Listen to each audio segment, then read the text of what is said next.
bienvenidos a un nuevo episodio de Perspectivas CDMX. Les saluda Luis Eduardo Velázquez, director del diario y semanario digital Capital CDMX. Esta semana, un tema que se convirtió en coyuntura y que nos parece muy alarmante, se debe a la vulneración del derecho humano de la educación en la capital del país con el regreso a clases 2021. De eso vamos a platicar aquí con nuestros colegas periodistas Alberto Cuenca, Arturo Páramo y Ernesto Osorio.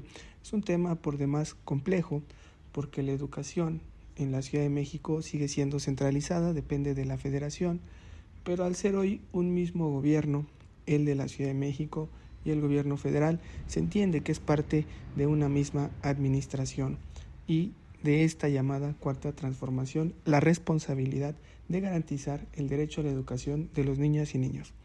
En la semana se dio a conocer que aproximadamente 180,000 alumnos no han podido regresar a clases debido a que el gobierno de la Ciudad de México y la SEP no han garantizado que en los planteles de educación exista un esquema virtual para que quienes así lo deseen puedan tomar las clases desde casa.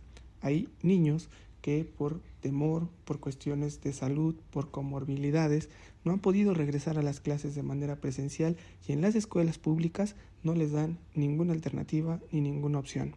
Este dato apenas lo reveló la jefa de gobierno, Claudia Sheinbaum, de que de 1,200,000 estudiantes que hay en la Ciudad de México, aproximadamente el 15% no está recibiendo sus clases de manera oportuna. Estamos hablando de que ya llevarían más de un mes de atraso y ninguna respuesta hay por parte de la autoridad. Eso nos parece muy grave y de eso queremos polemizar. Vamos a iniciar con la perspectiva CDMX de Arturo Páramo.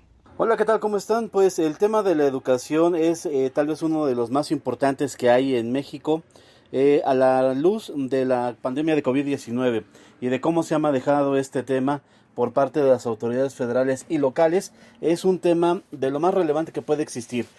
Hay que recordar aquí primero algo: los servicios de salud en la Ciudad de México no son solo responsabilidad del gobierno de la ciudad. De hecho, no está en manos del gobierno capitalino el manejar el sistema de educación pública. Eso es materia federal y hay una delegación de servicios educativos del gobierno federal, de la Secretaría de Educación Pública, para manejar este tema en la Ciudad de México. Ahora bien, se habla de 180,000 niños que no han podido regresar de una u otra forma a las aulas. Y esto es de lo más relevante y de lo más triste y de lo más preocupante que puede haber en estos momentos en México. Las escuelas no estuvieron del todo listas para retomar la actividad presencial. De hecho, no se ha regresado del todo. Y aquí hay algo que todavía es más grave: se retiraron las clases en línea que se tenían pues durante todo el año pasado y al principio de este ciclo escolar, para obligar de alguna manera a que los niños sean enviados a la escuela. Las clases en línea eran una alternativa que se perdió y de hecho toman más relevancia porque en la Ciudad de México se regresó a un esquema mixto, es decir, los niños van a la escuela de manera alternada, ya sea un día sí, un día no, una semana sí o una semana no, depende de cada plantel cómo decidió trabajar. Esto pues nos pone con un dilema: ¿qué hacemos durante ese tiempo? Además de los niños que perdieron las clases, que están ausentes, los niños que están yendo a clases tienen la mitad del tiempo pues ausentes de las escuelas. Eso ya de por sí es un dilema de cómo va a afectar en las futuras generaciones de estudiantes, los que van a entrar en futuro a bachillerato o a la licenciatura dentro de algunos años. Cómo les va a afectar esto de no estar en un sistema escolarizado. A eso hay que sumarle que no todas las escuelas tuvieron las condiciones necesarias para un buen funcionamiento: la dotación del agua, las condiciones sanitarias. Y además, los contagios siguen, en menor medida, sí, pero no han dejado de presentarse casos de COVID en las de la Ciudad de México. Esto presenta otra complicación más. ¿Qué va a pasar en caso de que en las próximas semanas, debido a este relajamiento de las medidas de seguridad que hemos visto en todos lados, la gente ya no se cuida como se cuidaba antes? ¿Qué va a pasar si hay un nuevo rebrote importante en la Ciudad de México y sobre todo enfocado a los jóvenes, a los niños, a los adolescentes? Creo que la palabra para este tema es incertidumbre, y estamos ya acostumbrándonos a que la incertidumbre sea la principal palabra para definir las acciones del actual gobierno federal y local. Me llama muchísimo la atención que el gobierno de la Ciudad de México intenta tomar medidas, pero obviamente está completamente rebasado en esta materia, por lo que les comentaba. Esto es del ámbito federal. Y además esto abre una discusión adicional. La Secretaría de Educación Pública está tratando de posicionarse para eventualmente competir en las elecciones del Estado de México para gobernador en el futuro. La verdad, esto me lleva a pensar que lo que está sucediendo es una vez más un tratamiento político de un tema que no debería de prestarse a ese tratamiento político. Así es que pues es un tema interesante, es un tema relevante, tal vez de los más relevantes que pueda haber, y pues ahí está mi comentario acerca de esto. Gracias, Arturo Páramo, por tu perspectiva. Pones varias preguntas ahí sobre la mesa. ¿Qué se va a hacer? Lo que sí deja claro y evidencia es que no estaban preparados para este regreso a clases. Se ha hecho de manera forzada y los jóvenes, los alumnos, los niños se han visto muy forzados a regresar a clase con temor, sin medidas necesarias, y estamos ante la posible llegada de una nueva ola, y eso podría comprometer más el rezago educativo en la capital del país, lo cual es demasiado grave. Vamos a escuchar ahora la perspectiva de Ernesto Osorio, director de Gaceta Ciudadana. ¿Qué tal, mi querido Luis, amigos de Capital CDMX? Bueno, pues es obvio que esta falta de apoyo era tan visible que el mismo gobierno de la ciudad recientemente se ha dado cuenta, y por ello es que se han destacado en redes sociales la entrega de las nuevas tarjetas de la beca para empezar en planteles educativos. Lo sabe la jefa de gobierno, lo sabe el secretario de gobierno, que esta es una muy buena estrategia para poder jalar adeptos y buscar el capital político que requiere Morena en la Ciudad de México luego de la derrota del pasado 6 de junio. Es obvio que las instrucciones del presidente se están atendiendo por parte de la regenta, de Claudia Sheinbaum, y de su secretario de gobierno, quien tiene bastante experiencia en eso del quehacer político, de hacer, obviamente, y generar capital a favor del partido en la Ciudad de México. Martí Batres tiene esta encomienda, el poder generar mucho más beneficiarios del programa de Mi Beca para empezar, y con ello pues resolver dos situaciones. Uno, pues el hecho de que la Cuarta Transformación no ha sido tan evidente su apoyo aquí para los estudiantes que están regresando a clases, y segundo, generar el capital político que requiere Morena para el 2024 y recuperar pues aquellas demarcaciones que perdió el pasado 6 de junio. Creo que es un despropósito de parte de quien dice gobernar esta ciudad el hecho de seguir las instrucciones políticas y no sociales, que es para lo que tendría que estar trabajando la doctora Claudia Sheinbaum. Gracias, Ernesto Osorio, por tu perspectiva. Hemos visto, sí, que el gobierno de la Ciudad de México, por su parte, se ha puesto a hacer este reparto de becas, de tarjetitas, en una clara promoción personalizada de los funcionarios públicos, como si ese fuera la mejor respuesta a esta crisis donde más de 180,000 niños no pueden gozar de la educación, la cual es un derecho humano.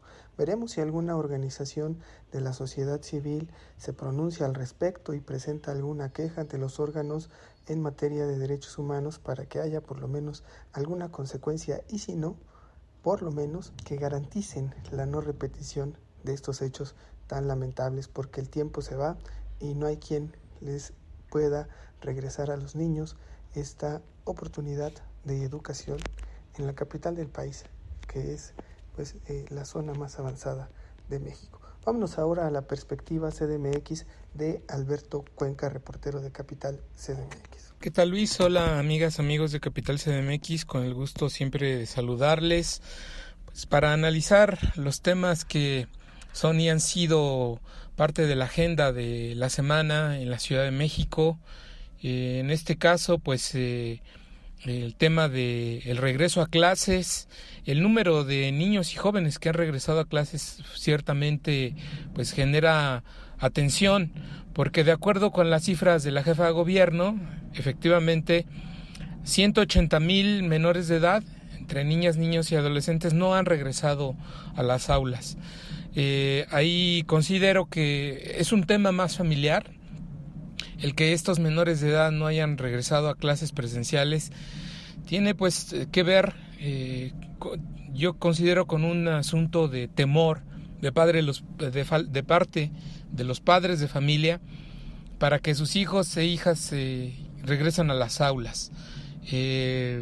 Los menores, como sabemos, en la ciudad y en el país no están incorporados en este proyecto del Plan Nacional de Vacunación contra COVID-19, a menos que se amparen. En la Ciudad de México, la secretaria de Salud reconoció que hay 140 amparos presentados por padres y tutores de menores de edad y ya han aplicado la vacuna contra COVID-19 a 103 de esos menores amparados. Pero solamente recurriendo a este recurso judicial es como pueden obtener la vacuna, porque de otra forma las autoridades de salud en México no dan luz de cuándo se pueda vacunar a menores de edad, o por lo menos en un rango de edad de 12 a 18 años. Y pues esto, yo también lo comento como padre de familia, genera mucha incertidumbre de que hijos e hijas regresen a la escuela, interactúen en un salón de clases, en un salón cerrado, y se aglomeren en torno a instalaciones educativas donde también sabemos que no hay las condiciones adecuadas. Entonces, ¿cómo reparar esto y garantizar la educación? Pues de entrada tendría que considerarse ya la vacunación de menores de edad para que todos los niños, niñas y adolescentes tengan la misma oportunidad de regresar, de reincorporarse presencialmente a la escuela, y solo así pues se pueda cubrir esta, digamos, vacío. En la ciudad hay 1.200.000 menores, niñas, niños y adolescentes en educación básica, y de ellos este 15%, es decir, 180,000, no han retornado a las aulas, y es un número muy importante de menores que se están perdiendo el ciclo escolar, pues que como sabemos ya lleva avanzado más de mes y medio. Gracias, Alberto Cuenca, por tu perspectiva. Muy grave que 180,000 alumnos no estén recibiendo su educación, sobre todo porque es un derecho humano, un derecho fundamental en México, y vemos que ni el gobierno de la Ciudad de México ni la Federación se quieren hacer cargo de avanzar en esta inversión para generar algo que ya es una realidad, el tener que adentrarse y avanzar hacia un mundo virtual, hacia estos esquemas híbridos. Es una tendencia que difícilmente se va a revertir, y más allá de estar regalando 300 pesos de manera clientelar a los alumnos, sería bueno que mejor se les pudiera garantizar en sus escuelas estos esquemas tecnológicos donde pudieran ellos tener el acceso a una educación a distancia quienes así lo deseen. Eso sería dar un paso a el futuro, eso sería hacer un gobierno de innovación y de esperanza, como tanto pregona la jefa de gobierno. Pero hoy vemos que le están regalando 300 pesos a jóvenes que ni siquiera van a la escuela porque no tienen esa oportunidad, porque el gobierno no les garantiza esa seguridad, y con ello está vulnerando también su derecho a la salud, porque sabemos que muchos niños que no han regresado a clases no solo ha sido por una decisión de sus padres, que podrían decir son padres temerosos que tienen miedo, no, son decisiones tomadas de manera autónoma por los mismos niños que dicen no quiero regresar a la clase porque veo un riesgo a mi salud, y lo cual es totalmente legítimo en una ciudad donde se respetan los derechos de los niños y las niñas, o por lo menos eso se dice en sus leyes. Ahí dejamos el tema, la discusión, y veremos qué solución se le da para recobrarles el tiempo perdido a nuestros niños de la Ciudad de México en materia de educación. Vámonos a las perspectivas de la semana. Ya estamos en las perspectivas de la semana y arrancamos contigo, Arturo Páramo. para esta semana creo que lo interesante será ver cómo se sigue desarrollando la relación entre el gobierno de la Ciudad de México y los alcaldes, obviamente principalmente los de oposición. Y ha habido señalamientos de manejo presupuestal, ha habido señalamientos también de preferencia hacia los alcaldes del partido oficial. Hay que esperar ver cómo se desarrolla esta relación, que creo que será de lo más interesante para ver. También cómo se abre poco a poco la actividad masiva en la Ciudad de México, cómo se anuncian eventos importantes como el desfile de muertos, qué asistencia se está planeando, también cómo poco a poco se abre la actividad. Se anunció también ya el cártel del Festival Vibra Latino. Se espera que en 2 semanas esté en efervescencia, 3 semanas, la Ciudad de México por el Gran Premio de Fórmula 1. En fin, estamos volviendo poco a poco a la actividad importante, masiva, abierta en la Ciudad de México, y creo que es relevante ver cómo lo asumen el gobierno de la ciudad y las alcaldías. Gracias, Arturo Páramo, estaremos muy pendientes a esos temas, y ahora vamos a cederle los micrófonos a Ernesto Osorio, director de Gaceta Ciudadana. Y en cuanto a la perspectiva, pues hay que estar muy atentos acerca de cuáles serán los informes y presupuestos que vayan haciendo llegar las distintas dependencias de la capital a la Secretaría de Finanzas para que se presente el paquete económico del año 2022 ante la segunda legislatura del Congreso de la Ciudad de México.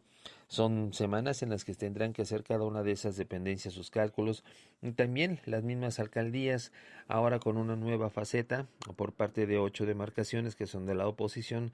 Sabemos que vendrán con unas apuestas de presupuesto mucho más elevadas, y también con la posibilidad de poner candados a fin de que no sea utilizado el presupuesto público para fines políticos electorales.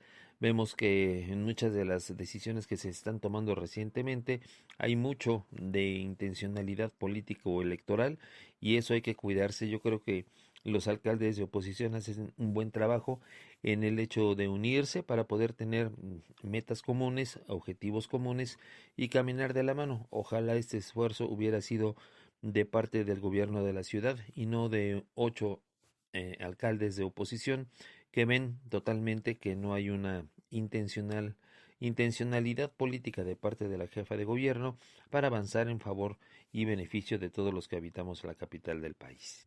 Gracias, Ernesto Osorio, por tu perspectiva. Estaremos muy pendientes de esos temas que comentas. Vamos a darle la palabra a Alberto Cuenca, reportero de Capital CDMX. La perspectiva semanal, pues seguramente los temas que darán más de qué hablar en estos días. Tendrá que ver el regreso de la Ciudad de México al semáforo verde, desde que en junio se pasaron la capital del país 15 días a ese semáforo por riesgo epidemiológico, y después otra vez por un incremento y por la tercera ola de COVID se tuvo que pasar otra vez a un semáforo naranja, luego amarillo, y otra vez vamos en descenso. Las autoridades capitalinas esperan que para en estos días haya un mayor descenso de hospitalizaciones, y pues bueno, esto lleve a que ya se ha venido anunciando pasemos a un color de semáforo verde. Y también comentar que bueno, pues en el Congreso capitalino ya se están llegando a acuerdos respecto a las comisiones legislativas. De hecho, ya se aprobó en el pleno del Congreso en la sesión de este martes pasado un acuerdo para crear 45 comisiones de trabajo. Había 40 hasta la legislatura anterior, pero esta nueva legislatura va a trabajar con 45 comisiones y 6 comités. Esto impactará en los recursos del órgano legislativo en alrededor de 5.5 millones de pesos al año. Eso representará tener 5 nuevas comisiones de trabajo en el órgano legislativo. A razón de 85,000 pesos al mes se derogará el órgano legislativo para poder garantizar la operación de cada uno de esos grupos de trabajo que, pues, como sabemos, se dedican a la dictaminación de diferentes iniciativas y temas en el legislativo local.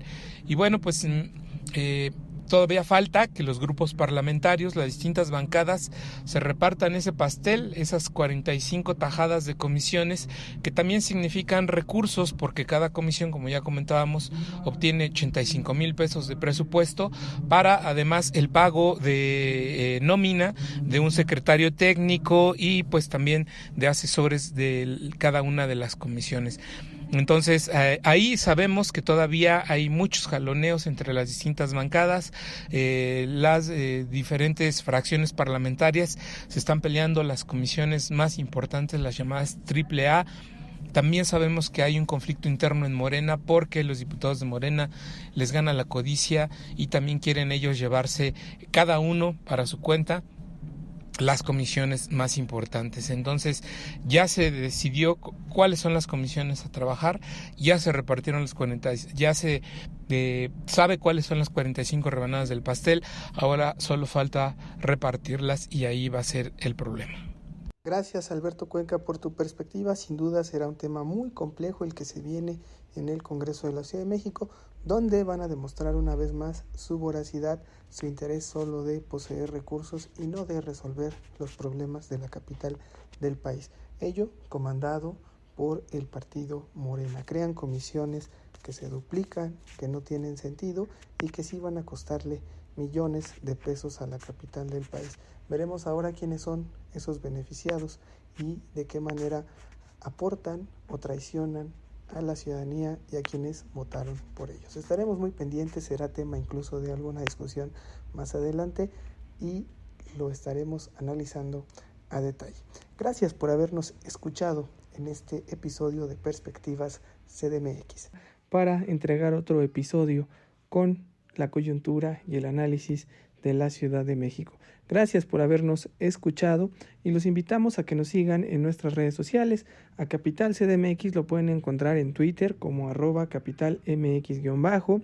También en estas redes sociales de Facebook, de Spotify, de Instagram, de TikTok como Capital CDMX.